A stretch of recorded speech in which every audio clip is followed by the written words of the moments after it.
धर्म धाम से एक दिन मैं नीचे आया,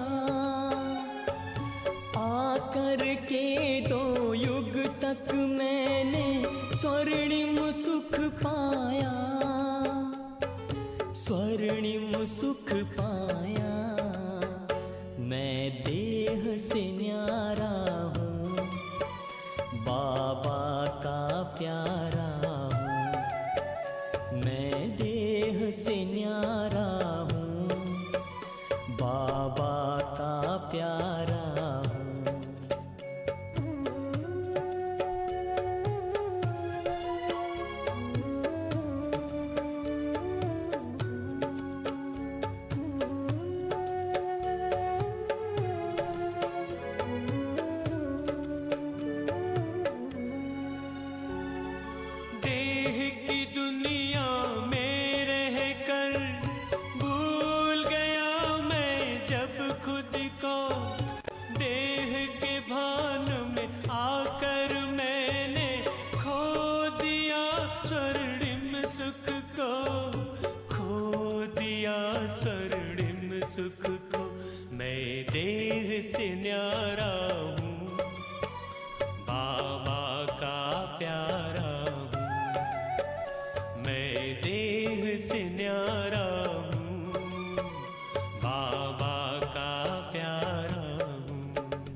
ओम शांति। सद्गुरु बाबा की श्रीमत पर चलने वाले,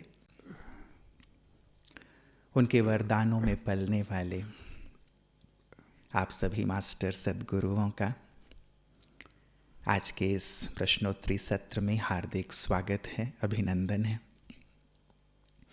आशा ही नहीं बल्कि पूर्ण विश्वास है कि आप सब देश विदेश में जहाँ कहीं भी हैं संपूर्ण रूप से स्वस्थ होंगे, विश्व कल्याण की सेवा में व्यस्त होंगे और प्यारे सद्गुरु बाबा की याद में मस्त होंगे, है ना। संसार का हर एक व्यक्ति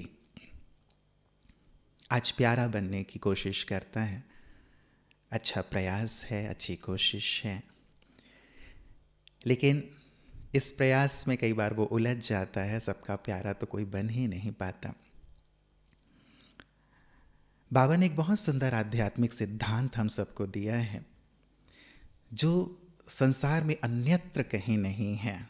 मुझे नहीं लगता कि किसी भी शास्त्र में, किसी भी धर्म ग्रंथ में इसका वर्णन है कि न्यारे बनोगे तो तुम सबके प्यारे बनोगे। लोग प्यारा बनने के लिए अलग अलग विधियां ज़रूर बताते हैं, पॉजिटिव रहो, क्षमा करो, मिलजुल के रहो, आदि आदि इत्यादि, और बहुत अच्छी धारणाएं हैं।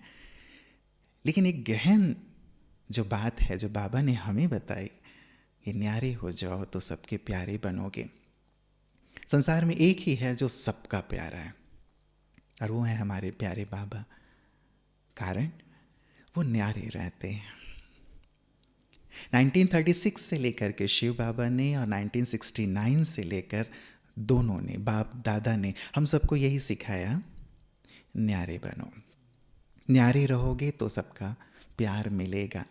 जैसे मैं ऊपर से अवतरित होता हूँ, आता हूँ, आधार लेता हूँ, कर्तव्य करता हूँ, चला जाता हूँ, वैसे ही तुम भी ऊपर से आओ, अवतार बनकर कार्य करो, वापस चले जाओ। तो जैसे बाप दादा को सभी प्यार करते हैं वैसे आप भी सबके प्यारे बन जाओगे। और इसीलिए एक सुंदर सा महावाक्य बाबा का, न्यारा बनना और प्यारा बनना यही बाप समान बनना है, जो हमारे प्रोजेक्ट का एक सुंदर हिस्सा है। तो इसी सुंदर विषय पर, गहन विषय पर, सूक्ष्म विषय पर, सुंदर विषय पर आज की चर्चा केंद्रित है। आइए पहले स्वागत करते हैं हमारे प्रोजेक्ट गाइड, हमारे मार्गदर्शक, वरिष्ठ भ्राता आदरणीय सूर्य भाई जी का। पश्चात आपके प्रश्न जो हमारे पास आए हैं उनकी ओर चलेंगे। पहले मैं चाहूँगा भ्राता जी इस विषय पर प्रकाश डालें। बहुत बहुत अभिनंदन भ्राता जी आपका। Thank you. जैसा आपने कहा, न्यारापन और प्यारापन दोनों बढ़ जाएंगे तो हम बाप समान बनने की मंजिल की तरफ तेजी से बढ़ेंगे। थोड़ा सा गहराई से विचार करें, क्यों जरूरी है। सतयुग से लेकर कलयुग अंत तक आत्मा ने जो यात्रा की है, अब आकर आत्मा इतने निर्बल और प्यासी जैसी बन गई है कि वो दूसरों की ओर देखती है, कहीं से उसे प्यार मिले।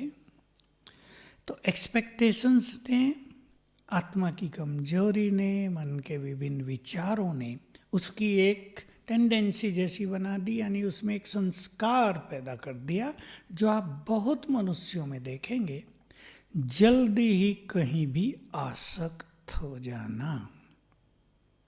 वर्तमान काल में बच्चे मोबाइल पर आसक्त हो गए हैं, जो उसमें भिन्न भिन्न चीज़ें हैं। दो मनुष्य साथ रहते हैं, एक दूसरे के प्रति आसक्ति हो जाती है, मोह ममता हो जाती है। वस्तु जो हमारे पास हैं उसके प्रति भी हमारे चित्त में आसक्तियाँ हो जाती हैं। सेवाएं जो हमें मिलती हैं उसमें भी हम आसक्त रहते हैं। मेरापन इसका मुख्य कारण है।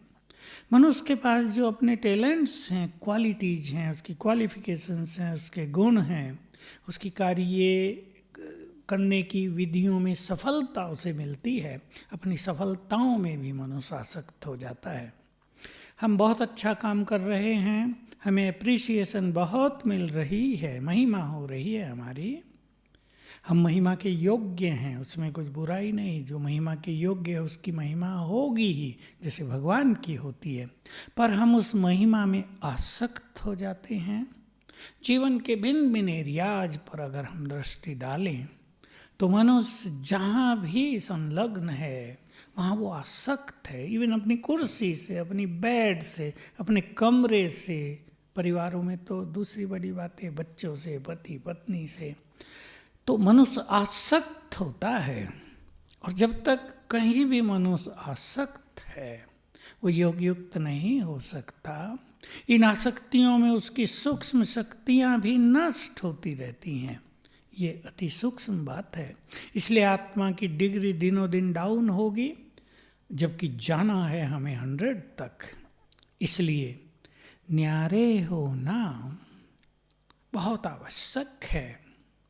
ईश्वरीय महावाक्यों में मैंने बहुत शुरू में सुन लिया था, कई बच्चे दूसरों का प्यारा बनने का पुरुषार्थ करते हैं। जैसे आप सुन रहे थे, मनुष्य भिन्न भिन्न विधियाँ अपनाता है, कहीं नज़दीक जाएगा, उनकी महिमा करेगा, चाकरी जैसी करेगा, आगे पीछे घूमेगा, उनकी महिमा करेगा। लेकिन बाबा ने कहा था, इससे तुम उनसे और ही दूर हो जाते हो। सिद्धांत यही है, न्यारापन ही प्यारा बना देता है। भिन्न भिन्न क्षेत्र में हमें न्यारा बनना है, लेकिन उसकी शुरुआत हम देह से न्यारे बनने से करेंगे। तो बहुत ही सूक्ष्म विषय है ये, और बाबा ने इस पर बहुत अच्छी अच्छी ब्रह्मा बाबा की अनुभव की बातें भी हमें अव्यक्त में सुनाई हैं, जो मेरे ख्यालों में हैं। मैंने उनको लाया अपने जीवन में, इसलिए मुझे वो याद भी रहती हैं। हम उनकी कुछ चर्चा करेंगे। तो अगर हम इन दोनों का बैलेंस कर लें तो हम किसी की ओर नहीं देखेंगे, संसार हमारी ओर देखेगा, और हम मंजिल के शिखर पर एक दिन अवश्य पहुंच जाएंगे। बाप समान बनकर बाप का स्वरूप अपने स्वरूप से सारे संसार को दिखाएंगे। जी भ्राता जी, से पहले मैं प्रश्नों की ओर चलूँ, आपने जो बात कही है उसी से एक बात मेरे ध्यान में आ रही थी कि आपने कहा जो भी चीज़ें हम यूज़ कर रहे हैं, चाहे वो वस्तु है, जिनके साथ हम रह रहे हैं, जिस पद प्रतिष्ठा या कुर्सी पे हम बैठे हुए हैं, उससे आसक्त हो ही जाते हैं। तो जब ये एक नेचुरल सी हमारी प्रकृति बन गई है और लंबे समय का एक अभ्यास हो गया है, आदत हो गई है, संस्कार हो गया है, तो न्यारापन कितना सहज है फिर? बिल्कुल सहज नहीं है, आपने ठीक कहा। क्योंकि हो सकता है 1000 साल की आदत हो किसी के अंदर, और है ही, और इसका बीज देहभान है।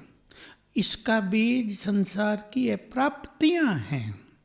सूक्ष्म गति से अगर हम देखेंगे, एक व्यक्ति बड़ा पद चाहता है, ठीक है, वो योग्य है तो उसको मिलना ही चाहिए। लेकिन कुछ लोग ऐसे होते हैं, अयोग्य होते भी बड़ा पद चाहते हैं। जैसे उनके अंदर एक भूख प्यास सी रहती है कि ये कुर्सी हमें मिल जाए, धन कमा लेंगे, नाम हो जाएगा, समाज में ये होगा, बच्चों का अच्छा रहेगा। तो इस आदत को छुड़ाना, इसी के लिए अध्यात्म की जरूरत है। संसार में तो इसके बारे में कोई न सोचता, उनका लक्ष्य तो छोड़ो, वो तो है ही नहीं, पर इसके बारे में कोई सोच भी नहीं सकता। भक्त, विद्वान, आचार्य, हमारे बड़े बड़े साधु संत, कुछ अच्छे जो साधु संत हैं, जो तपस्वी हैं, जो शिष्य भी नहीं बनाते, जो किसी स्थान पर भी ज़्यादा वैभवों से नहीं रहते, नहीं तो वहाँ आसक्ति हो जाएगी। एक सन्यासी को एक सुंदर सा मकान दे दो, कमरा अच्छा सा, बड़ा सुख सुविधाएं हो, तपस्या अच्छी होती हो, कोई झंझट नहीं, वो कहेगा यही ठीक है, बस गुफाओं में जाके क्या करेंगे, ठंड लगेगी, ठंड लगेगी, कंबल चाहिए, कपड़े कौन धोएगा, सफाई कौन करेगा, मुझे सारा समय उसमें ही बिताना पड़ेगा। तो संसार में तो इस बारे में कोई सोचता नहीं।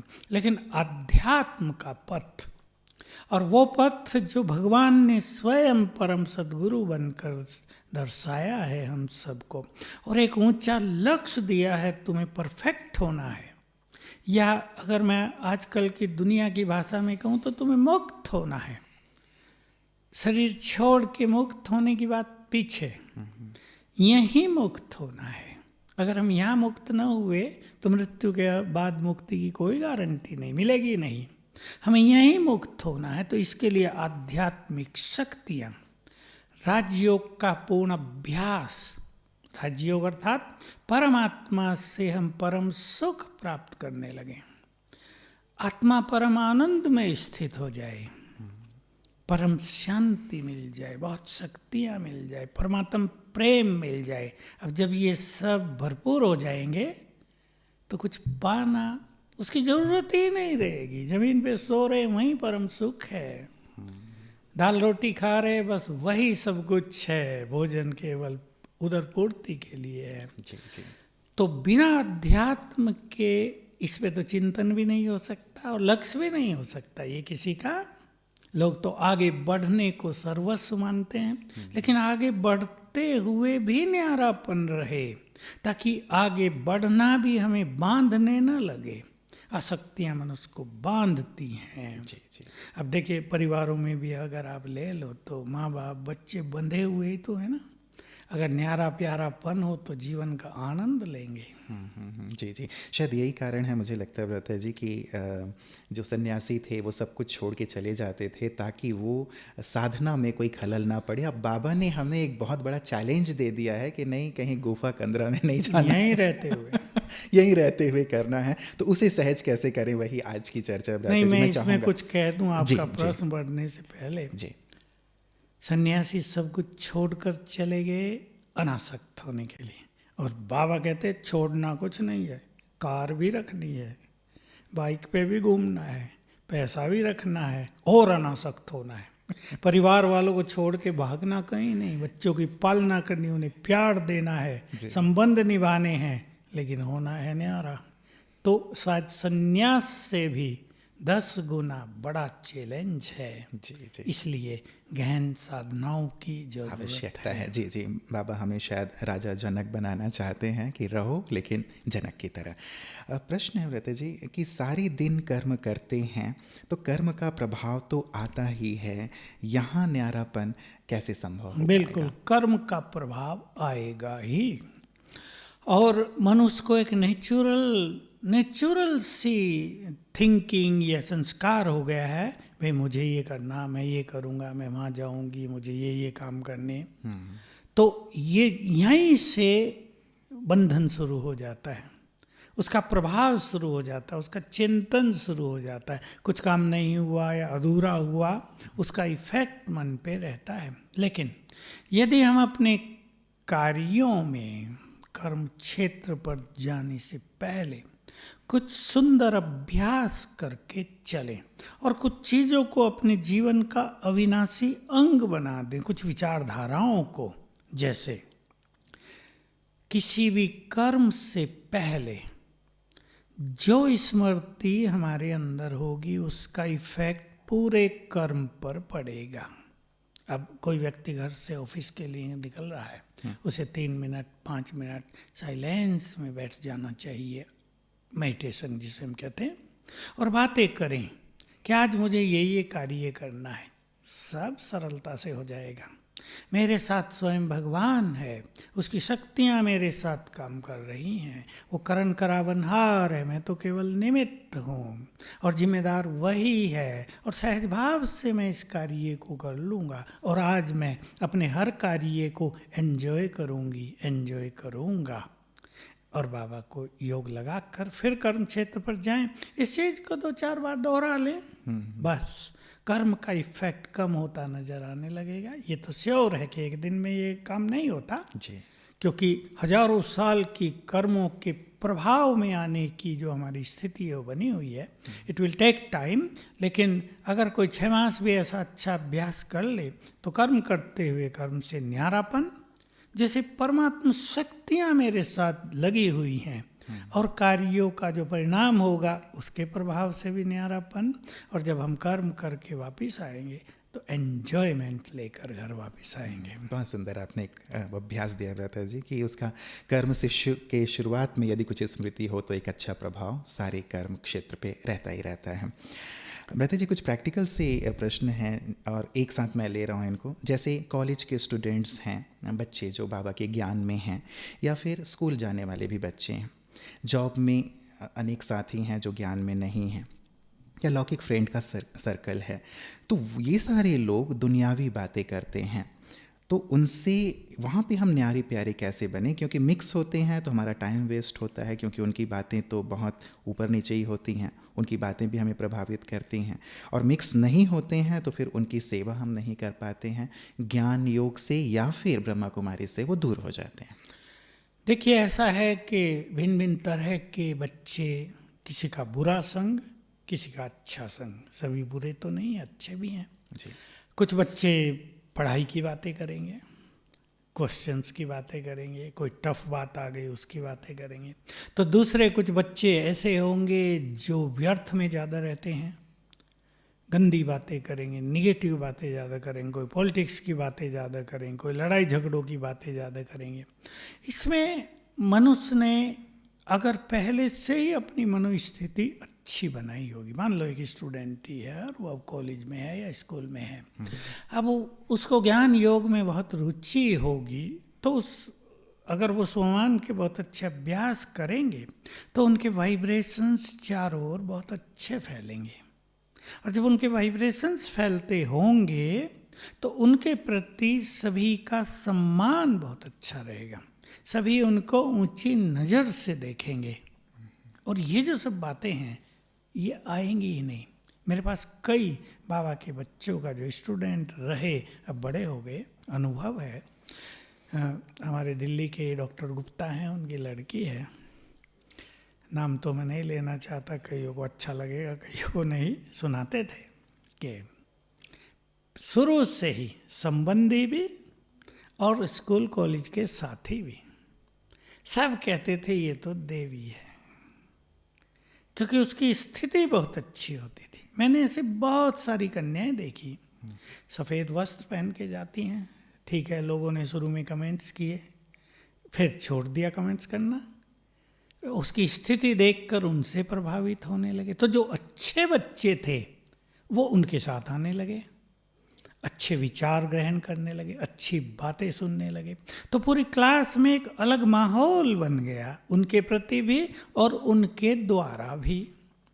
तो एक बहुत अच्छी चीज़ हो गई। बस बात ये है, अब एक स्टूडेंट है, वो पहले उनके साथ रहा है बहुत ज़्यादा, अब घंटों वो गपशप कर रहे हैं, अब उसने ज्ञान योग ले लिया है, अब वो थोड़ा न्यारापन में रहता है, लेकिन अगर उसकी मनोस्थिति अच्छी होगी तो वो उन 10 पर भी अपना प्रभाव डाल देगा। लेकिन अगर वो अभी भी उनकी बातों में बहुत रुचि लेता है, अब घंटा बिताते हैं, वो घंटा बहुत बड़ा समय है, घंटे में बहुत कुछ अचीव किया जा सकता है। थोड़ा थोड़ा डिटैच होके अपनी अच्छी स्थिति में रहेंगे तो ये सत्य है, हमारा प्रभाव उन पर पड़ेगा, उनका प्रभाव हम पर नहीं पड़ेगा। अगर मान लो किसी कारणवश हमें वहाँ रहना भी पड़ा, आधा घंटा उनके बीच में रहना पड़ा और उनकी गपशप सुननी भी पड़ी, तो जैसे ही हम वहाँ से बाहर आएंगे वो सब खत्म हो जाए, यदि स्थिति अच्छी है तो। यदि स्थिति जैसे आपने कहा कि ज़्यादा रहना पड़ता है, तो अगला प्रश्न वैसा ही था ब्रता जी कि परिवार में मेहमान आ गए, अब उनके साथ रहना ही है, बातें करनी हैं, उन्हें एंटरटेन भी करना है, तो हमारी सारी दिनचर्या अपसेट हो जाती है। अब यहाँ कैसे न्यारे प्यारे हों, और नहीं करेंगे तो वो नाराज़ भी होते हैं। नहीं, बिल्कुल प्रैक्टिकल क्वेश्चन। या शादी में जाने वाली भी बात होती है तो भी वहाँ 2-3 दिन नहीं करेंगे ये तो बात ही नहीं, वो तो करना ही होगा जी। हम ऐसे टाइट या सूखे नहीं हो सकते कि कोई हमारे घर ना आए या हम किसी के घर ना जाएं या हम उनसे बातचीत ना करें या मेल मिलाप हम ना रखें, प्यार न दें, उनकी बातें न सुने। कई बार दूसरों की बातें ऐसी होती हैं जब वो सुनाएंगे हमें तो वो हल्के हो जाएंगे, या हमारे मुख से वो कुछ बहुत अच्छी बातें भी सुनना चाहते हैं। अगर हमारी स्थिति सचमुच बहुत अच्छी है और मान लो आपके घर में आज 5 मेहमान आ गए, लेकिन आपने पक्का किया हुआ है कि भाई ये सब आत्माएं हैं और अब हमें स्नेह देना, इस ड्रामा में हम एक्टर हैं, अब हमारा पार्ट है उन्हें प्यार देने का, उन्हें अपनापन देने का, उनसे बातें करने का, उनकी खातिरी करने का। अभी आप बहन हैं और आप 2-4 चीज़ें बना रही हैं उनके लिए, तो आप अपनी स्थिति को न छोड़ें, कुछ अच्छे अभ्यास करते हुए बनाएं, तो उन्हें प्यार भी दें, अपनापन भी दें। और मान लो आप ये सब कुछ भी थोड़ा कम कर पाए, लेकिन जैसे ही वो पार्ट पूरा हुआ, भाई मेहमान गए, आप फिर से अपनी अच्छी स्थिति में स्थित हो जाएं, तो उसका इफेक्ट समाप्त हो जाएगा और आप पुनः अपनी उसी स्थिति में रहेंगे। तो सबको आत्मा देखना, अपने अच्छे स्वमान का अभ्यास करना, बीच बीच में मैं आत्मा हूँ यह अभ्यास करना, बीच बीच में बाबा मेरे साथ है यह अभ्यास कर लेना। ये सब भी बाबा के बच्चे हैं, ये भी देवकुल की आत्माएं हैं, एक दिन इनको भी बाबा के पास आना है, ये शुभ भावनाएं हों जी जी। तो actually there is no problem. बहुत सुंदर। ये सारी प्रैक्टिसेस होती रहें तो फिर न्यारा होना इजी होगा। ज़्यादातर मैंने ये देखा है भ्राता जी कि जब ऐसी कंडीशन में व्यक्ति होता है ना, तो उसे लगता है कि अरे ये क्या है, ये कब ठीक होगा, कब ये जाएंगे, कब हम ठीक से अमृत वेला करेंगे, बैठेंगे योग में पुरुषार्थ करेंगे, तो ये चिंतन ज़्यादा होता है। ऐसा लगता है कि हमारा टाइम बहुत वेस्ट हो रहा है। और बाबा भी कई बार कह देते हैं कि जो तुम्हें उल्टी सीधी बात सुनाता है वो तुम्हारा दुश्मन है। तो लगता है ये हमारे दुश्मन कहाँ से है? इसमें थोड़ा सा हमें अपने विचारों को चेंज करना पड़ेगा। और बाबा क्यों कहते थे, किसे कहते थे, उसको लोग बहुत कम समझते हैं। वो तो सोचते हैं भगवान के मुख से जो निकल गया वो हमारे लिए है। कि ये झरमुई झगमुई वाली बातें हो गई। बात तो ठीक है, लेकिन पहले से ही अगर हम ये संकल्प कर लें कि लो जी आ गए मेहमान, अब टाइम वेस्ट होगा, अब तो गया सवर, पुरुषार्थ अपना खत्म हुआ, तो ये जो हमारे मन में द्वंद्व चलता रहेगा ये सब खेल बिगाड़ देगा। हमें इस संकल्प को खत्म करना है। हमें याद रखना है हम परिवारों में हैं, हमें सामाजिक रीति रिवाज निभाने ही पड़ते हैं। लोग हमारे घर में आएंगे, हम किसी के घर में भी जाएंगे, संबंध हैं, बच्चे हैं, उनकी शादियाँ हुई है, रिश्तेदारियाँ हैं, इसको हम अवॉइड नहीं कर सकते। लेकिन ये सोचने की बजाय कि आ गए मेहमान, अब टाइम वेस्ट होगा, अब सब कुछ मेरा खराब हो जाएगा, स्थिति बिगड़ जाएगी, ये ना सोचकर ये सोचें कि मैं ऐसी स्थिति में रहूँगी कि मेरे सुंदर वाइब्रेशंस इनको ऐसे मिलें कि ये याद करें कभी उनके घर गए थे, भाई उनका घर तो मंदिर है, अरे वो तो देवियाँ हैं। तो हम अपने संकल्पों को बदलेंगे, स्थिति बदल जाएगी। जी जी जी। विचार बदलने से शायद संसार बदल जाएगा, जो आप हमेशा कहते हैं। भ्राता जी, एक यहीं से जुड़ी हुई एक बात है कि यदि मान लीजिए हम फैक्ट्री में हैं, हमारे अंडर में 10, 15, 20, 100, 50 वर्कर्स हैं। अब ये वर्कर्स गलती कर रहे हैं, घर में भी ऐसा होता है कि बच्चे गलती करते हैं, तो फिर यहाँ पे हमें न्यारे होना चाहिए या फिर कुछ प्यारे बनने की कोशिश? नहीं, न्यारेपन का यहाँ अर्थ ये नहीं कि अगर कोई गलती कर रहा है तो हम उसे करेक्ट ना करें, कहीं डांटना पड़े तो उसको न डांटें, कहीं कोई कार्रवाई भी करनी पड़े, कोई बड़ा अधिकारी है वो न करें, लेकिन हमारे अंदर आत्मिक भाव हो, उन्हें सुधारने की शुभ भावना हो। और आप फैक्ट्री के मालिक हैं या जीएम हैं या मैनेजिंग डायरेक्टर हैं, आपकी जिम्मेदारी बनती है कि आप सब कुछ ठीक कराएंगे, लेकिन करा के आपकी मनोस्थिति न बिगड़ जाए। लोग क्या करते हैं, किसी को डांट आए जी, अब फिर ऑफिस में बैठ के पछता रहे, यार आज तो बाबा गलती ने हो मना गई। किया है। ये तो आज पाप कर्म हो गया, फिर उसके पास जाएंगे, कुछ करेंगे। ये नहीं, डांट आए, हमारी भावनाएं श्रेष्ठ हैं, लास्ट में प्यार से 2 शब्द भी उसे बोल दे ताकि वो डिस्टर्ब ना हो, और अपने को फिर अपनी अच्छी स्थिति में रख लें तो सब कुछ ठीक होता रहेगा। तो जहाँ हमें कार्य करना है और कराना है, जहाँ हमारी बहुत अच्छी जिम्मेदारियाँ हैं और हमें उन्हें पूर्ण कराना है, उसमें भी वास्तव में बहुत अच्छी बात तो ये है जो बाबा हमेशा सिखाते हैं, बहुत बड़ी चीज़ है ये, सभी धीरे धीरे इसकी प्रैक्टिस करेंगे।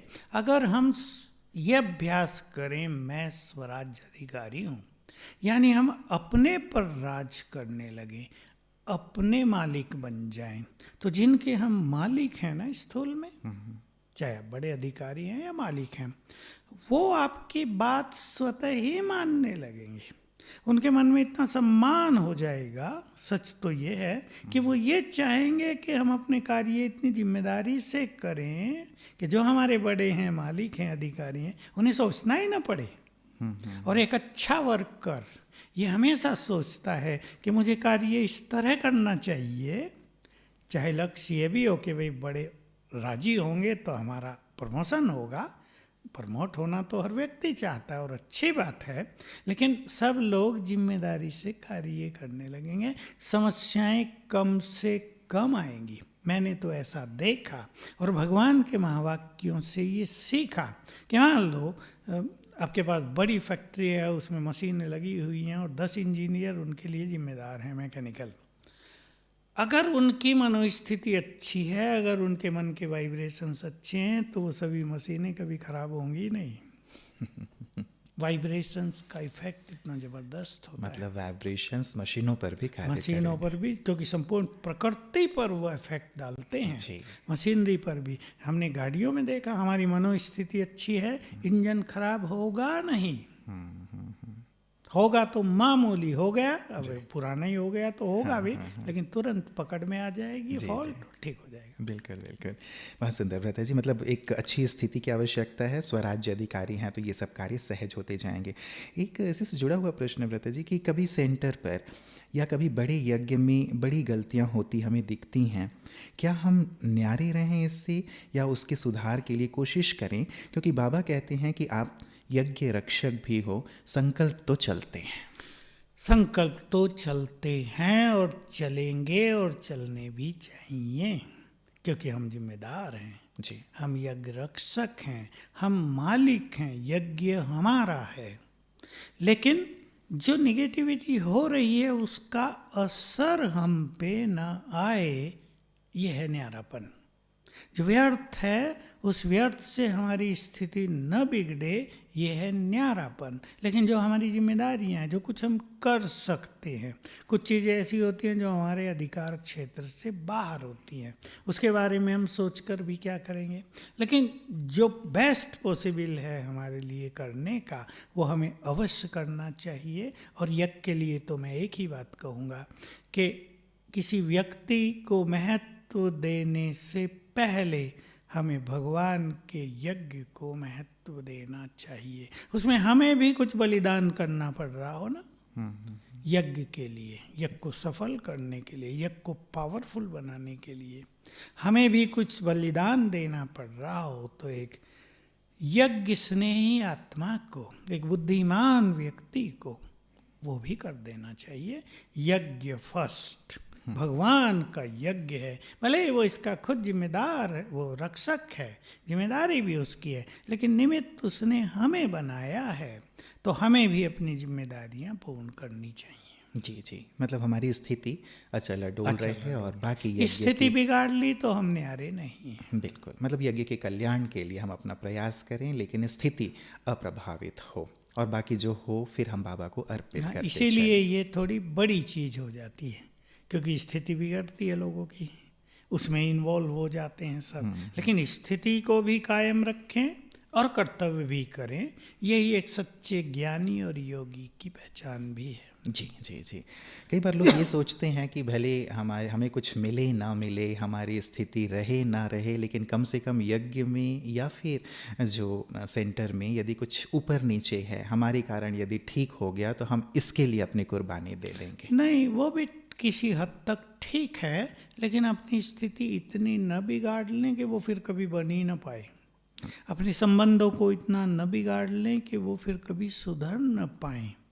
इसलिए अगर आपको ऐसा भी करना है तो स्थिति को साथ रखते हुए या बाबा को साथ रखते हुए करना चाहिए। जी रहते जी, बाबा 4 बातें कहते हैं, मैं एक साथ ही कह रहा हूँ कि आपको देह भान से, देह के सर्व संबंधों से, देह के विनाशी पदार्थों से, और जो बहुत गहरी लगती है मुझे वो ये कि अपने पुराने स्वभाव संस्कार से न्यारे होना है। अब ये 4 चीज़ें बाबा ने कही हैं, कैसे सहज? निश्चित रूप से बहुत गहरी प्रैक्टिस है, लेकिन ये सब सहज संभव हो जाएगा यदि हम पहली बात को धारण कर लेंगे, देह भान से न्यारे। जैसे जैसे हमारा आत्मिक स्वरूप बढ़ता जाएगा हम देह से न्यारे होते जाएंगे, देह में रहते देह से न्यारे, तो देह के संबंधियों के साथ रहते हुए, उन्हें प्यार देते हुए, उनके प्रति अपने कर्तव्य निभाते हुए, उनमें जो हमारी आसक्तियां हैं, मोह ममत्व है, वो भी बंधन धीरे धीरे टूटता जाएगा। और जब हमें परमात्म सुख मिलने लगता है, बहुत आत्मा ईश्वरीय रसों से तृप्त रहने लगती है, तो ये जो पदार्थ और वैभव हैं ये स्वतः ही ढीले पड़ जाते हैं। मान लो कार है हमारे पास, बहुत अच्छी है, ठीक है, अच्छी है, हमें तो यात्रा ही करनी है उसमें, उसकी आसक्तियां खत्म। सबसे बड़ी आसक्ति होती है मनुष्य को भोजन की, स्वाद रस, जिव्या रस। तो जब हमें परमात्म रस मिलने लगता है तो जिव्या रस भी स्वतः ही ढीला हो जाता है, फिर जो कुछ हमें मिलता है उसमें ही हमें रस आने लगता है। तो ये तीनों चीज़ें साथ साथ होने लगती हैं। रही संस्कार स्वभाव की बात, उससे न्यारे होने का अर्थ ये है कि हम उसको बदल दें, हम अपने ओरिजिनल जो हमारे मूल संस्कार स्वभाव हैं उसमें आ जाएं। इसके लिए हमें 5 स्वरूपों का अभ्यास, इसको लोग कम समझ रहे हैं। 5 स्वरूपों का अभ्यास कोई छोटा अभ्यास नहीं है। बाबा ने पिछले सीजन में 2-3 बार इसे रिपीट करा। अभी आप देखो महाभारत आदि में जो कुछ दिखाते हैं, श्री कृष्ण के चरित्रों में जो कुछ दिखाते हैं, जहाँ कोई शक्ति काम नहीं कर रही, सुदर्शन चक्र निकाला आह्वान किया और इशारा कर दिया, कर दो ये काम, और उसने कर दिया। कोई भी कार्य, किसी का भी वध, किसी भी बड़े से बड़े असुर का संहार स्वदर्शन चक्र के द्वारा सहज हो गया। तो 5 स्वरूपों का अभ्यास स्वदर्शन चक्र है। यदि हम इसमें एक्सपर्ट हो जाएं तो कैसे भी बुरे संस्कार, कैसी भी बुरी आदत, कैसा भी बुरा पाप कर्म रहा हो, इम्प्योरिटी रही हो, सब नष्ट हो जाएगी।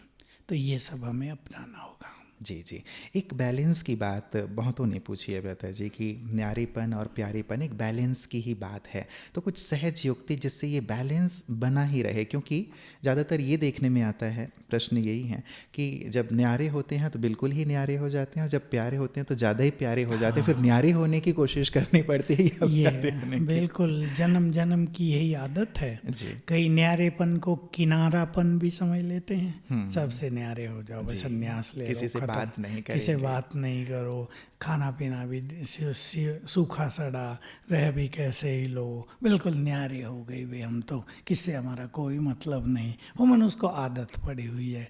कई सन्यासी भी रहे होंगे पूर्व जन्मों में, वो भी संस्कार थोड़े काम करते रहते हैं।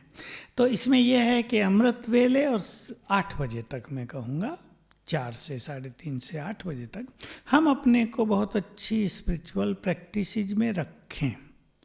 जैसे मैंने कई बातें आपके सामने रखी हैं, देह से न्यारा, जी 5 स्वरूपों का अभ्यास, परमात्म सुख, ईश्वरीय रस प्राप्त कर लेना, शक्तियाँ अपने में भर लेना, इस बात से अपने को भरपूर कर देना कि संगम युग पे सभी महान कार्य जो उसके बच्चे कर रहे हैं, करण करावनहार का साथ हमेशा रहता है।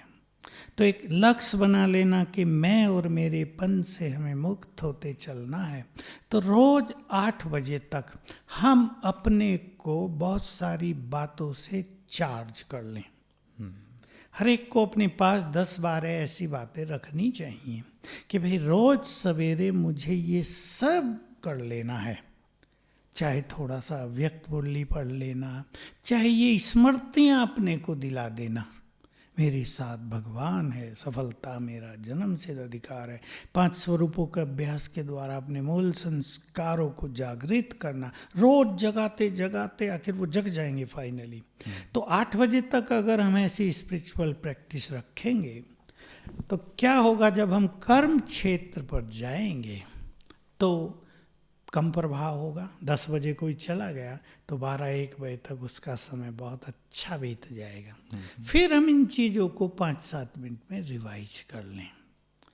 फिर शाम तक का समय थोड़ा अच्छा बीतेगा। थोड़ी मनुष्य को मानसिक थकान भी होती है, बुद्धि का प्रयोग ज़्यादा करना पड़ा किसी कार्य में, उसमें भी थोड़ी थकान होती है। ये सब है, शरीर भी सबके ऐसे हैं, कोई ना कोई व्याधि भी लगी रहती है, कोई टेंशन आ गई, कामकाज में कहीं असफलता मिली, उसका भी प्रभाव पड़ता है। लेकिन ये सत्य है, अगर हम ईश्वरीय नशे में रहेंगे, अगर हम बहुत लाइट रहेंगे, अगर सारा दिन हम कुछ ना कुछ थोड़ा थोड़ा भी अभ्यास करते रहेंगे, 1-1 मिनट भी, तो शाम तक कार्य करने के बाद भी हम बहुत फ्रेश रहेंगे। थोड़ा बहुत इफेक्ट होगा, फिर घर आकर फिर आजकल हमारे पास बहुत अच्छे साधन है, सुंदर सुंदर गीत बजा लो 10-15 मिनट, 15 मिनट ही बजा लो। उनके जो सुंदर शब्द हैं, क्योंकि एक एक गीत में फिलॉसफी है। गीत केवल मनोरंजन नहीं है, परमात्मा प्यार में मगन करने वाले गीत हैं। कई लोग करते हैं, मुझे वही बताते हैं, हम तो ऑफिस से आए, कुमार हैं, अब हमें चाय बनानी, अब हमें कुछ नहाना धोना, अपना आधा घंटा ऑन कर देते हैं यूट्यूब पर, बजते रहते हैं सुंदर गीत, और हमारी तो सारी थकान उतर जाती है, तो फिर से जागृति हो जाती है। और ऐसे ही सोने से पहले हर एक साधक को आधा घंटा अवश्य अपने लिए देना चाहिए। तो ये अगर हम करेंगे जी तो बैलेंस आ जाएगा। बिल्कुल, पूरा ये दिनचर्या आपने बहुत सुंदर बता दी है। मुझे लगता है इससे न्यारापन बहुत सहज होगा। अब आपने गीत की बात कही है, तो कई बार साकार मुरलियों में ये बातें आती हैं, तो प्रश्न आ जाता है व्रता जी, बाबा कहते हैं ये गीत कविताएं बाबा को बिल्कुल पसंद नहीं है, ये तुम्हारे काम की नहीं है, तो तुम्हें तो बस अशरीरी बनकर बाप को याद करना है। ऐसा है, मैं इसके बारे में मैं भी सोच रहा था, अभी मुरली में आया था ना 1-2 दिन पहले, कि सुनने वाले जो मुरली सुनेंगे वो जरूर सोचेंगे कि एक और बाबा कह रहा है, ये दूसरी ओर गीतों का भंडार है।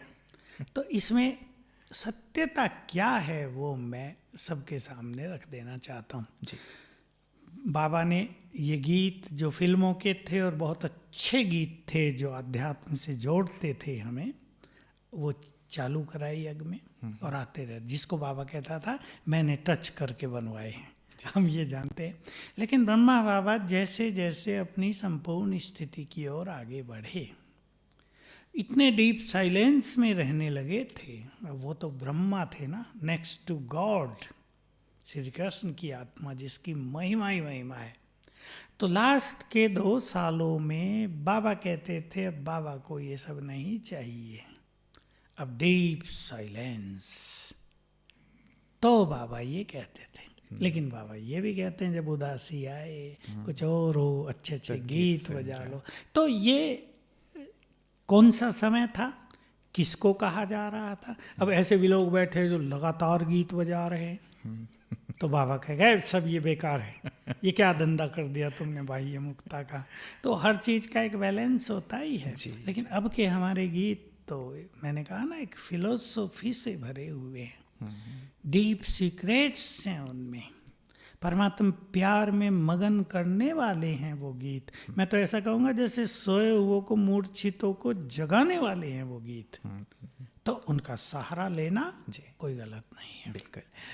अगला प्रश्न व्रता जी कहते हैं कि न्यारा बनने का हमें पुरुषार्थ करना है या न्यारापन एक श्रेष्ठ स्थिति है? नहीं, पुरुषार्थ से ही स्थिति बनेगी। न्यारापन एक श्रेष्ठ स्थिति तो है ही, नो डाउट, लेकिन पुरुषार्थ उसका करना ही पड़ेगा। पहले देह से न्यारेपन का अभ्यास, मैं आत्मा हूँ उसके भिन्न भिन्न तरह के अभ्यास, फिर दूसरों को आत्मिक दृष्टि से देखने के अभ्यास, मित्र संबंधियों को आत्मिक दृष्टि से देखने के अभ्यास, पदार्थों वैभवों में ये भाव के ये सब यूज करने के लिए हैं।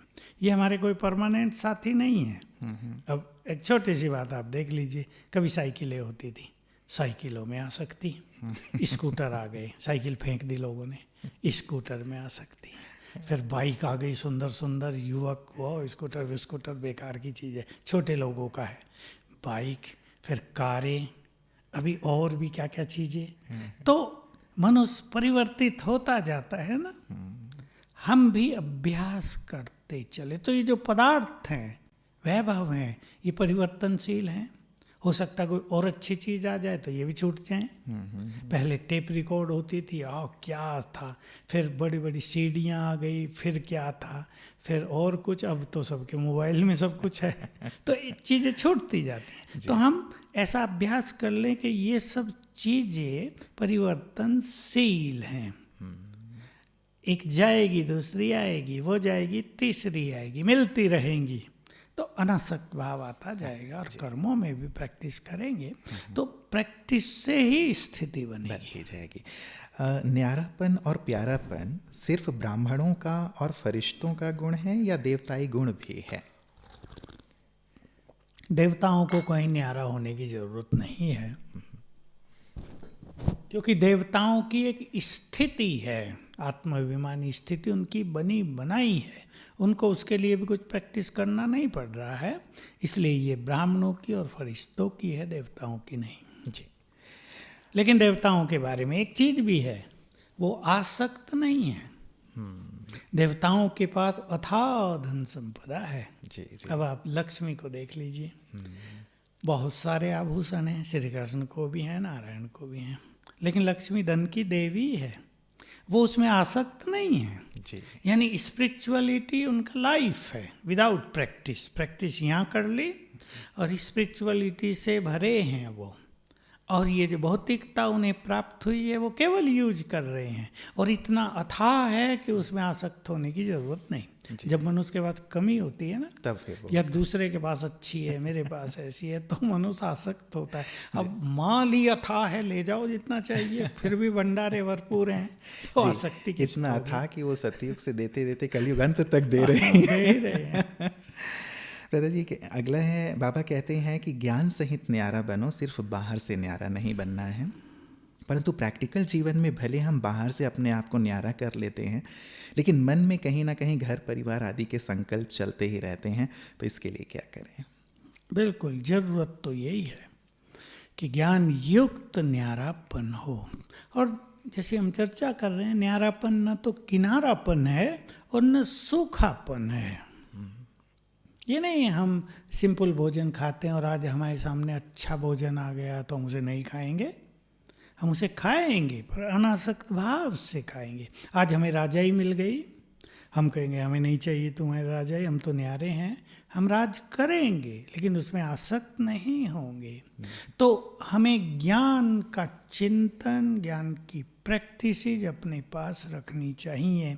मैं वही चीज़ दोहरा रहा हूँ कि सवेरे के समय और घर वापस आकर यदि ये 6 घंटे का भी हम अपना प्रोग्राम बना ले, बहुत अच्छा अपने को भरपूर करने का, तो 6 घंटे का इफेक्ट 10 घंटे पर और पड़ जाएगा, और तब हम थोड़ा थोड़ा भी अभ्यास करेंगे। मैं ज्ञान के लिए भी इसलिए सदा कहता हूँ कि रोज की मुरली से पहले आप 2 पॉइंट ले लें और उनको दिन में कई बार याद किया करें। भूलते हो तो लिख लो, पढ़ लिया, धीरे धीरे आदत पड़ जाएगी, हफ्ता करो ये, फिर 3 पॉइंट ले लो, फिर 5 लो। कभी कभी मुरली में एक ही लहर होती है, वो एक ही काफ़ी होती है। उसकी प्रैक्टिस सारा दिन करते रहना चाहिए। इसमें क्या, बार बार की प्रैक्टिस हमारी स्थिति का निर्माण करती है। बार बार किए जाने वाले सुंदर संकल्प बहुत सुंदर एनर्जी जनरेट करते हैं, पैदा करते हैं। इसलिए उन चीज़ों का इफेक्ट बहुत रहता है। और ये ज्ञान की बातें ऐसी हैं कि अगर हम ऐसा कर लें, मान लो आज हमने 2 पॉइंट रखी, भाई आज आत्मा की बात थी और वरदान में अहम रहम बहम ये सब बातें थी, हम उसको ध्यान में रख लें थोड़ा, तो बहुत सारे व्यर्थ संकल्पों से हम आपे मुक्त रहेंगे, हमारी स्थिति बनती जाएगी। देखिए, एक है प्रैक्टिस, दूसरी है स्थिति। प्रैक्टिस भी बहुत अच्छी करनी चाहिए और उससे हमारी स्थिति बनती जाएगी, लेकिन ये ध्यान रखना है कि बनी हुई स्थिति बिगड़े नहीं, क्योंकि बनती है सालों में, बिगड़ जाती है फट से, गुस्सा आ गया फट से बिगड़ जाएगी, तो फिर डैमेज हो जाएंगी बहुत सारी चीज़ें। इसलिए हमें ज्ञान की कुछ बातें अपने पास रोज रख लेनी चाहिए और न केवल उनको याद करें बल्कि उनकी प्रैक्टिस भी करते रहें, तो फिर ज्ञान युक्त न्यारापन होता जाएगा। जी जी जी। जब सोल कॉन्शियस होकर लोगों से न्यारे होने का पुरुषार्थ करता हूँ तो कहते हैं कि इनकी सीरियस नेचर है, अहंकारी है, ये तो अपने में खोए ही रहते हैं। और जब सबसे प्यार से बात करते हैं, किसी से ज्ञान या सेवा की ही बातें करते हैं, तो हमारी रिपोर्ट हो जाती है कि ये तो बहुत बाह्यमुखी है, लगाव झुकाव में है। तो ऐसे में क्या करें? दोनों तरफ से मारे गए। चलते फिरते अच्छे स्वमान में अभ्यास करो। न्यारेपन का अर्थ ही नहीं कि बिल्कुल बात न करें किसी से, और प्यारेपन का भी अर्थ नहीं कि घंटों ही हंसते बहलते रहें। थोड़ा सा गंभीरता, थोड़ी सी प्रैक्टिस बातों को कम करने की, और ये लक्ष्य रखने की कि हम ज़्यादा बाह्यमुखी न हो जाएं, बातों में ज़्यादा न चले जाएं, तो हमें इन चीज़ों से बचाती रहेंगी। तो बैलेंस तो चाहिए। जी। कर्म बंधन से न्यारी कैसे बने? रहते जी, मान लीजिए किसी का लौकिक परिवार का भी होगा, बच्चों का होगा, और पास्ट के भी, इनका कहना है कि पास्ट के भी जो कर्म बंधन है वो भी, और यहाँ पे भी ऑफिस में वर्क आदि करते भी विभिन्न परिस्थितियाँ आती हैं, तो ऐसे में फिर न्यारापन कैसे? निश्चित रूप से कर्म बंधन तो बहुत बड़ी चीज़ है। जिसके कर्मों का बंधन ज़्यादा है उनको बाधाएं भी ज़्यादा आती हैं। जिसके पाप कर्मों का बंधन ज़्यादा है उनको विघ्न, असफलताएं, शरीर में बीमारियां, ये सब बहुत आती हैं। और जिनके पुण्य ज़्यादा हैं, आती तो उनको भी हैं, परंतु वो जल्दी ही समाप्त हो जाती हैं। इसलिए इसके लिए तो हमें बहुत अच्छा योग अभ्यास अपना करते ही रहना चाहिए। रेगुलरली थोड़ा पावरफुल योग अभ्यास हमें करना चाहिए, और कर्म बहुत पुण्य अब करने चाहिए। हमें ध्यान रखना है कि सूक्ष्म पाप कर्म अब हमसे न हो। अब मान लो हम सेवाओं के फील्ड में हैं और हम 5 लोग एक साथ हैं, हमारे बोल ऐसे हैं जो दूसरे को डिस्टर्ब करते हैं, उसकी खुशी चली जाती है, उसको इच्छा नहीं होती फिर सेवा करने की, तो ये हमारा सूक्ष्म बंधन बनता जाता है। कोई हमारा साथी है जो बहुत स्वीट है, उससे हमारा ज़्यादा लगाव है, उसको हम प्रायोरिटी देते हैं, दूसरों को ज़रा रिजेक्ट करते हैं, ये भी हमारा बंधन बनता जाता है। तो हम इन सूक्ष्म चीज़ों का भी ध्यान दें। पास्ट वालों के लिए हम योग बल अपना बढ़ाएंगे ताकि पास्ट के जो कर्मों के बंधन हमें बांध रखे हैं, बांधा हुआ है बहुतों को। अब मान लीजिए कोई ऐसा व्यक्ति था जिसने 10-20 लोगों से कर्ज ले लिया और दिया नहीं है, था उसके पास पर दिया नहीं। अभी ये जो बंधन है उसको बांधे रखेगा, वो तो देना पड़ेगा। जब तक वो देगा नहीं ब्याज सहित, तब तक वो उससे मुक्त नहीं होगा। भिन्न भिन्न रूप से वो आएगा, उसके पास आएगा हिसाब लेने के लिए। इसलिए हमें नए बंधन न बने, ये बहुत ध्यान रखना है।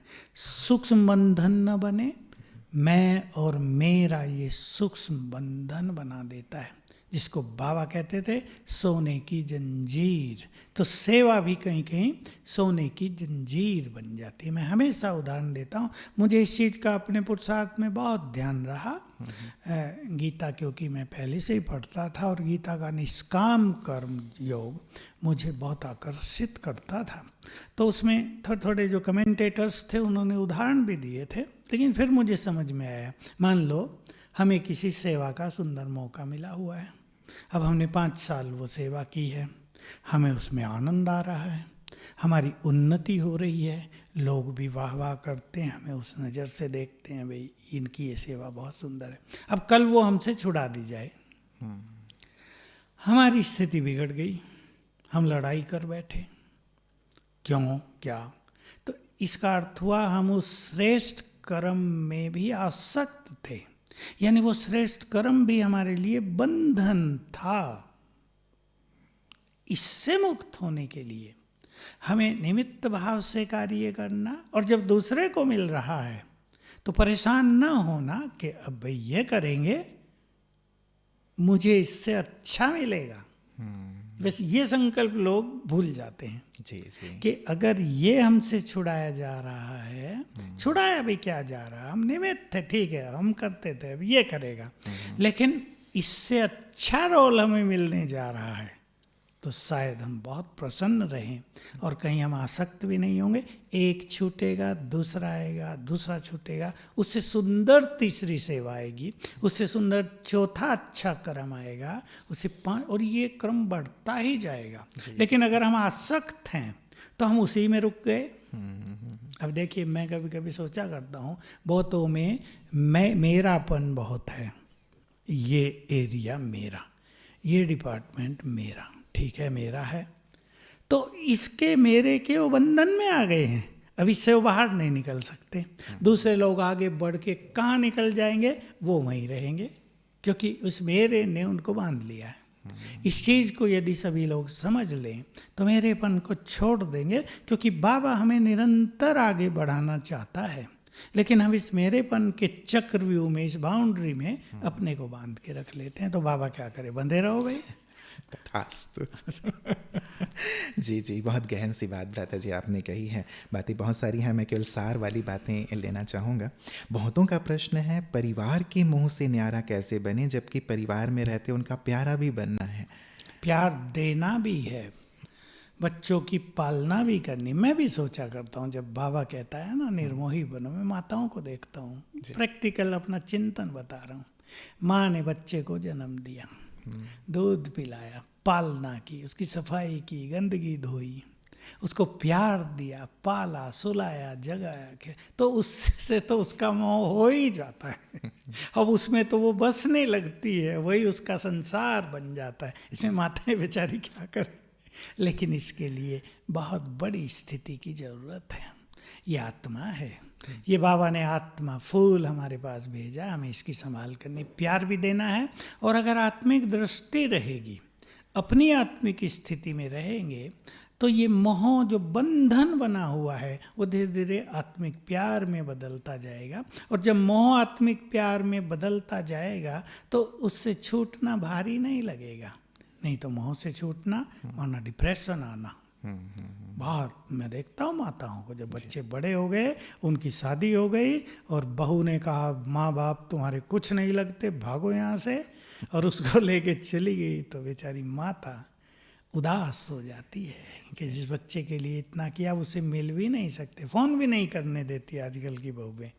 तो अगर इसको आत्मिक प्रेम में बदल दिया जाए तो फिर ये स्थिति नहीं आएगी। जी जी, बाबा कहते हैं कि न्यारा और प्यारा अर्थात देह, संबंध, प्रकृति, पदार्थ के बंधन से मुक्त। सच कहूँ तो बीमारी के समय या संबंधों के टकराव में या किसी भी साधन की जीवन में कमी होने से बार बार बुद्धि उसुर जाती है, क्योंकि बहुत अधिक ना सही परंतु अपनी जगह पर थोड़ी थोड़ी तो सभी चीज़ें चाहिए। तो ऐसी स्थिति में अपने आप को न्यारा कैसे करें, क्या न्यारा करना उचित है? बहुत बहुत सुंदर प्रश्न है। देखिए, धन भी चाहिए मनुष्य को, व्याधि भी हर एक को आती है, और टकराव भी कहीं ना कहीं होता है। अब बुद्धि उसमें जाएगी। धन के बारे में मैं बहुत बार बाबा की बातें सुनाई सबको, सवेरे उठकर खुले मन से अभ्यास किया करें। मैं इस सृष्टि में बहुत भाग्यवान आत्मा हूँ, बहुत सुखी हूँ, बहुत धनवान हूँ, 5 बार किया करें इसी क्रम से। दूसरा, ज्ञान धन का दान किया करें। जिसके पास ज्ञान धन बहुत होगा, स्थूल धन सहज मिलेगा। तीसरा, थोड़ा थोड़ा अपना धन बाबा के कार्यों में भी लगाया करें, तो बाबा आपके भंडारे भरपूर रखेगा। लेकिन बस इतना ध्यान रखना, जब मनुष्य का धन बढ़ता है तो वो धन में आसक्त हो जाता है और भगवान को भूल जाता है, सब कुछ भूल जाता है। कई लोग तो पुण्य कर्म भी भूल जाते हैं, लेकिन इसको नहीं भूलना है। टकराव होता है, उससे तो बचना है भाई। टकराव तो मोह से भी ज़्यादा खतरनाक है। माना उधर ही बुद्धि जाएगी, फिर तो अपने को भूल जाएंगे, शिव बाबा को भूल जाएंगे। वही याद रखेगा, जब तक इससे बदला न ले लें योग नहीं लगेगा। तो इसलिए टकराव से स्वयं को स्वयं बचाना है। रही बात बीमारियों की, ये बात बहुत प्रैक्टिकल है। बीमारियों में न्यारापन छोटी चीज नहीं है, क्योंकि शरीर से आत्मा है, शरीर चिपकी हुई है ना आत्मा, और शरीर का हर इफेक्ट मन पर जाता है, आत्मा को इफेक्ट करता है। बहुत लंबे समय का देह भान से न्यारे होने का अभ्यास हमें पीड़ा मुक्त बना देता है। हमने कई महान आत्माओं को देखा, पीड़ा है शरीर में पर उन्हें नहीं है। लोग सोच रहे हैं कैसे सहन कर रहे हो, उनसे पूछा कि हम तो कुछ नहीं सहन कर रहे। तो अगर लंबे समय से अशरीरीपन की प्रैक्टिस है तो व्याधियों के प्रभाव से भी हम मुक्त रहते हैं, ये न्यारापन है। और अगर मान लो पीड़ा हो भी गई थोड़ी बहुत देर, क्योंकि कोई भयानक पीड़ा भी होती है, तो फिर उसके खत्म होते डिटैच अपनी अच्छी स्थिति में। तो तीनों में इस तरह हमें एक सुंदर बैलेंस रखना चाहिए और देह से न्यारे होने की अच्छी प्रैक्टिस करनी चाहिए। जी जी, तो इनके प्रभाव से हम मुक्त रहेंगे। कोई लौकिक या अलौकिक बंधन में बांधने की कोशिश कर रहा है, तो इस बंधन को समाप्त कर न्यारे कैसे बने? देखिए, ये भी हो रहा है संसार में बहुत कुछ। हम न्यारे हों तो लोग पीछे भाग रहे हैं, बंधन डाल रहे हैं। लेकिन अगर हम ज्ञान और योग में प्रवीण होंगे तो देखिए बहुत बड़ी वाइब्रेशंस की कमाल है इस संसार में। एक मुरली अभी हम 9 तारीख को सुनेंगे, उसमें बाबा ने ये बहुत अच्छी बात कही। अगर तुम निसंकल्प हो, अगर तुम्हारी स्थिति बहुत सुंदर है, तो दूसरा बहुत गंदा व्यक्ति, बड़े बुरे विचारों से व्यक्ति तुम्हारे पास आया है, तुम्हारे वाइब्रेशंस उसके वाइब्रेशंस को बदल देंगे। बाबा ने तो बोला, एक बहुत कामी व्यक्ति तुम्हारे पास आ गया है, लेकिन तुम्हारी स्थिति अच्छी है, तुम्हारे वाइब्रेशंस उसको कुछ नहीं करने देंगे।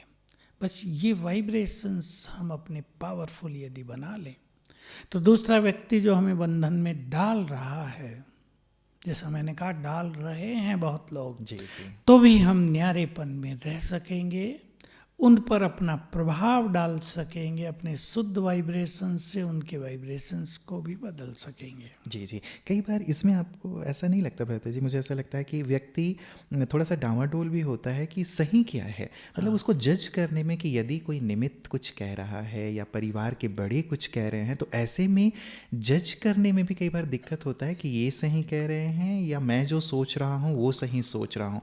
तो ऐसे में जो एक बंधन वाली स्थिति है या सही निर्णय वाली स्थिति है, वो थोड़ा सा कैसे हो? बाबा इसमें हमेशा बताते रहे कि वेरीफाई करा लो, जिसमें आपकी भावना हो, जिसको आप समझदार बुद्धिमान समझते हो। आपके निमित्त टीचर दीदी में आपकी भावना है, वो बुद्धिमान है, वो एक निष्पक्ष निर्णय देती है, उसके पास आप जाओ।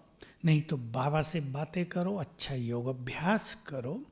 ध्यान यही रखना कि कहीं हमारा मन उसमें खींचने न लगे, भटकने न लगे, कहीं हमारी स्थिति बिगड़ न जाए। कहीं कहीं हमें कुछ ऐसी बातों का भी त्याग करना पड़ता है जो है तो ठीक, लेकिन आगे चल के बहुत खराब परिणाम देने वाली है। उन चीज़ों का भी त्याग करना पड़ता है। तो इसमें हर जगह मनुष्य की अपनी बुद्धि ठीक निर्णय ले, ये भी शायद संभव नहीं है। इसलिए हमारे जो ऐसे साथी हैं उनसे विचार विमर्श अवश्य कर लेना चाहिए। जी, ताकि कुछ पछताना ना पड़े। स्वप्न से भी, ये एक बड़ा सा और प्रश्न रहता है जी, कि स्वप्न से भी संपूर्ण न्यारा, स्वप्न में हमेशा घर या सतयुग या बाबा के प्यार में ही खोए रहें, क्या ऐसा संभव है और क्या इसके लिए किया जाए? इसके लिए ये भी संभव है जी। लेकिन स्वप्न क्या है कि सबकॉन्शियस माइंड में हजारों साल से जो मेमोरीज भरी हुई हैं वो जागृत होती हैं। एक और चीज़ है, मनुष्य की कुछ अतृप्त इच्छाएं रखते हैं लेकिन पूर्ण नहीं हो रही, वो भी स्वप्नों में मनुष्य पूर्ण करता है। चाहे वो विषय विकारों की बातें हों, मान लो एक व्यक्ति को गाड़ी चलाना सीखना है लेकिन लोग उसे सिखाने नहीं दे रहे, तो सपने में गाड़ी जरूर चलाएगा।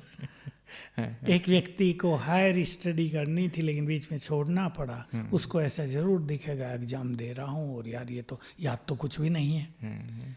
ये होगा, लेकिन अगर सारा दिन हमारी अच्छी स्थिति रहती है, मेरे पास अनुभव है इसके, शुरू के बहुत हैं, तो ऐसा लगता था नींद में भी योगी कर रहे हैं या किसी को थोड़ा बहुत ज्ञान दे रहे हैं।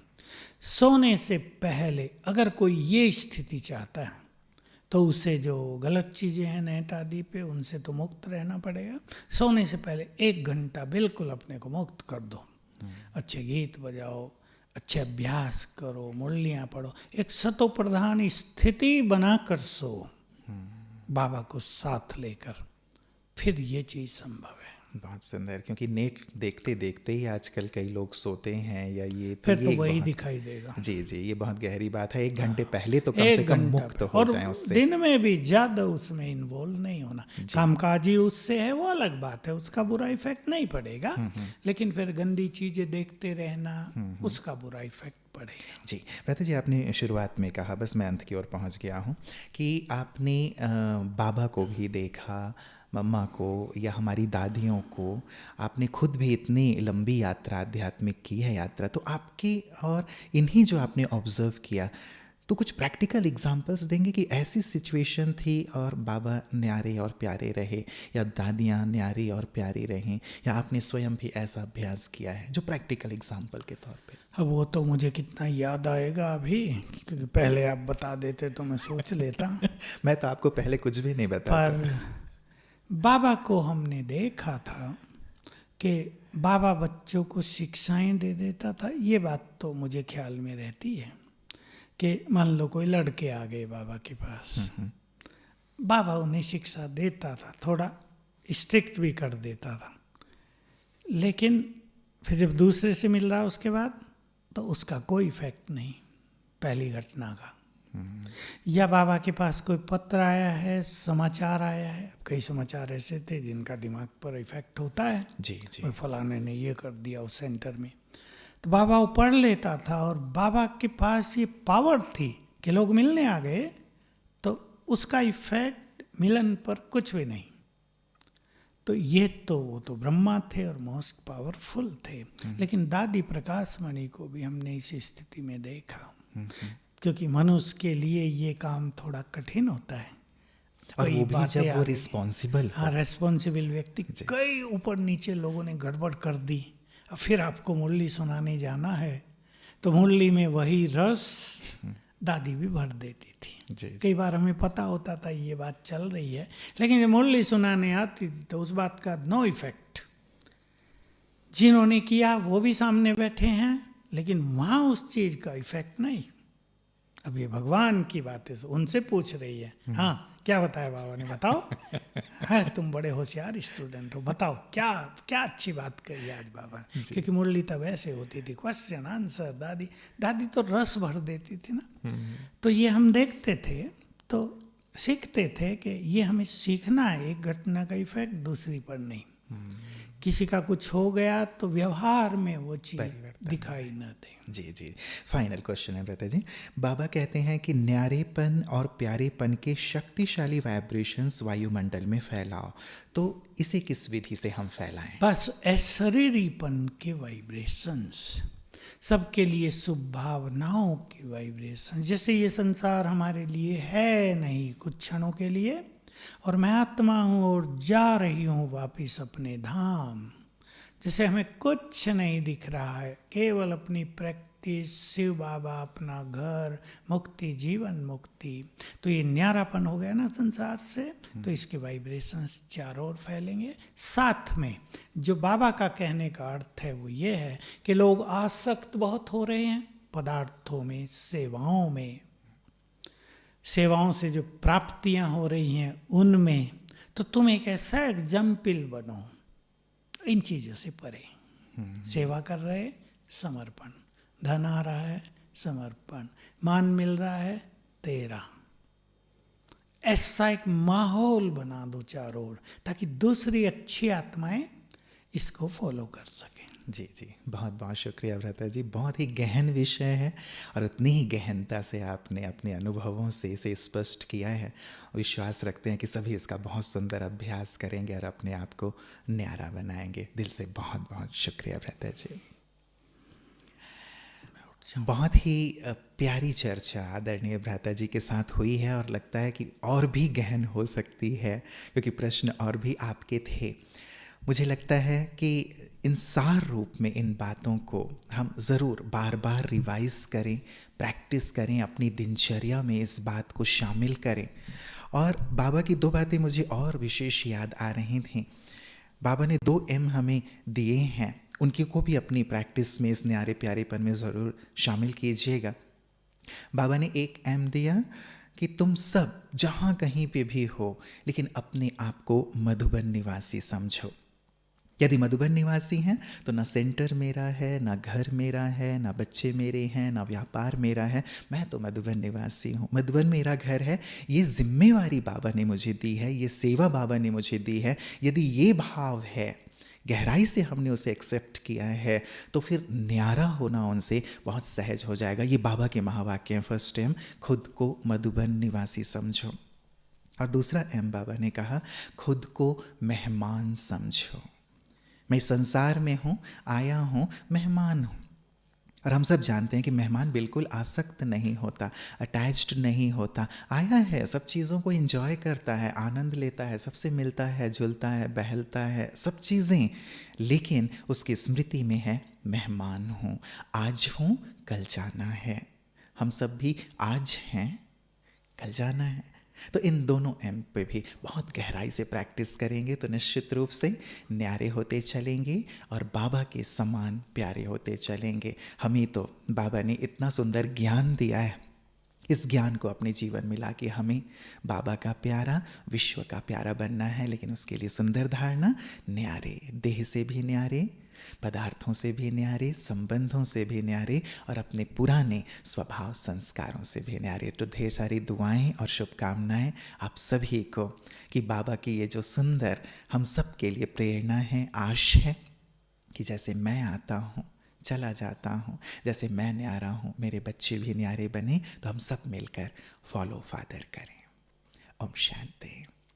चलें प्यारे बाबा की स्मृति में हम सब 2 मिनट बैठ